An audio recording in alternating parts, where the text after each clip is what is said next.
നിങ്ങൾ Chanel bag theory കേട്ടിട്ടുണ്ടോ? എനിക്ക് ഭയങ്കര ഇൻട്രസ്റ്റിംഗ് ആയിട്ട് തോന്നിയ ഒരു കാര്യമാണിത്. അതായത് ഷനേൽ ബാഗ് ഒരു ഷോപ്പിലെ ഷെൽഫിൽ ഇരിക്കുമ്പോൾ ചില ആൾക്കാർ വന്ന് നോക്കിയിട്ട് ബ്യൂട്ടിഫുൾ ആണ്, പക്ഷെ അത് നമുക്ക് വാങ്ങിക്കാൻ പറ്റില്ല എന്നുള്ള രീതിയിൽ പോകും.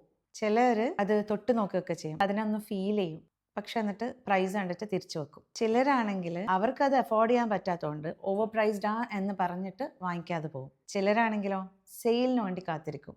ഇതൊരു ദിവസം ചീപ്പാവും, ആ ടൈമിൽ നോക്കാം. ഇതിലൊന്നും പെടാത്ത വേറെ ചിലരുണ്ട്, എനിക്ക് കിട്ടാത്തത് വേറെ ആർക്കും കിട്ടണ്ട എന്നുള്ള രീതിയിൽ മറ്റുള്ളവരുടെ അടുത്ത് പോയിട്ട് ഇതിൻ്റെ കുറ്റം പറയും. ഇവർക്കൊന്നും അഫോർഡ് ചെയ്യാൻ പറ്റുന്നില്ല എന്നുള്ളത് കൊണ്ട് മാത്രം ഷനേൽ ബാഗിൻ്റെ വാല്യൂ കുറയുന്നില്ല. അതിൻ്റെ റൈറ്റ് പീപ്പിൾ വരുമ്പം അതിനെ വാങ്ങിക്കും. ചിലർ അതിൻ്റെ വാല്യൂ മനസ്സിലാക്കിയിട്ട് അതിനായിട്ട് സേവ് ചെയ്തിട്ട് പോയിട്ട് അത് വാങ്ങിക്കും. നമ്മുടെ വാല്യൂ എല്ലാവർക്കും തിരിച്ചറിയണം എന്ന് നിർബന്ധമില്ല, എല്ലാവർക്കും നമ്മളെ ആഴത്തിൽ മനസ്സിലാവണം എന്ന് നിർബന്ധമില്ല. അവർ അവരുടെ ചിന്തകൾക്ക് അല്ലെങ്കിൽ അവർക്ക് അഫോർഡ് ചെയ്യാൻ പറ്റുന്ന രീതിയിലാണ് ഓരോരുത്തരെയും ട്രീറ്റ് ചെയ്യാം. നിങ്ങൾ എത്രത്തോളം അവർക്ക് കൊടുക്കുന്നു എന്നുള്ളതും നിങ്ങളുടെ സ്നേഹവും നിങ്ങളുടെ സത്യസന്ധതയും നിങ്ങളുടെ പ്രസൻസും ഒന്നും എല്ലാവർക്കും മനസ്സിലാവണം എന്നില്ല. അതിൻ്റെ അർത്ഥം നിങ്ങൾ അവർക്ക് വേണ്ടി നിങ്ങളുടെ വാല്യൂ കുറക്കണം എന്നുള്ളതല്ല, മറ്റുള്ളവരുമായിട്ട് അഡ്ജസ്റ്റ് ചെയ്യാൻ വേണ്ടിയിട്ട്, മറ്റുള്ളവർക്ക് നമ്മളെ ഇഷ്ടപ്പെടാൻ വേണ്ടിയിട്ട്. അതിൻ്റെ ഒരാവശ്യമില്ല. നിങ്ങളുടെ വാല്യൂ മനസ്സിലാക്കാനും മറ്റുള്ളവരുടെ വാലിഡേഷൻ നിങ്ങൾക്ക് ആവശ്യമില്ല.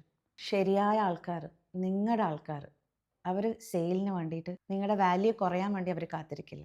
ടു സെൻസിറ്റീവ്, ടു മച്ച് എന്നൊക്കെ ആൾക്കാർ പറയുന്നത് അവർക്ക് നിങ്ങൾ അഫോർഡ് ചെയ്യാൻ പറ്റാത്തതുകൊണ്ടാണ്, നിങ്ങൾ റെയർ ആയതുകൊണ്ടാണ്. Stop discounting for people who were never your customer. Save this. You needed to hear today.